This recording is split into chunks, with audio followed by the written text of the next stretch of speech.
Foot binding was a traditional Chinese practice that involved tying the feet of young girls and women so they could only walk on their toes. This practice was common in China from the 10th to early 20th centuries. There are several theories about how it started.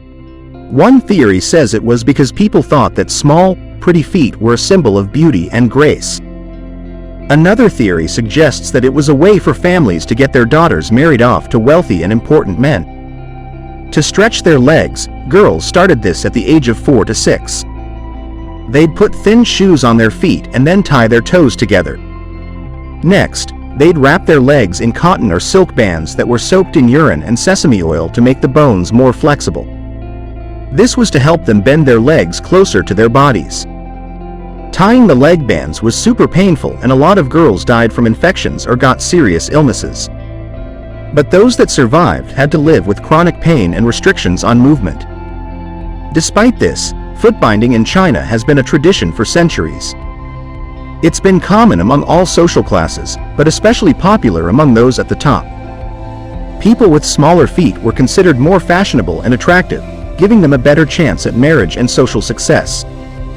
Things started to change at the start of the 20th century when Chinese reformers started fighting this practice.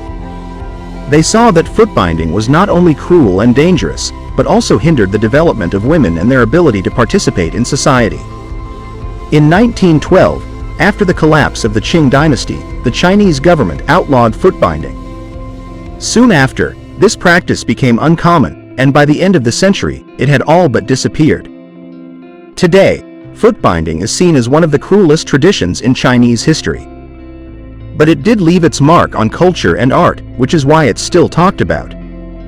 Some Chinese painters depicted women with short legs in their works, and the traditional Chinese dance, lotus dance, reflects the beauty and grace of these women with wrapped feet. So, foot wrapping was one of the weirdest and most brutal customs in Chinese history. It was a symbol of female beauty and elegance, but it also caused many diseases and restrictions. Today, it's considered old-fashioned and dangerous, but it still plays a significant role in Chinese culture and art.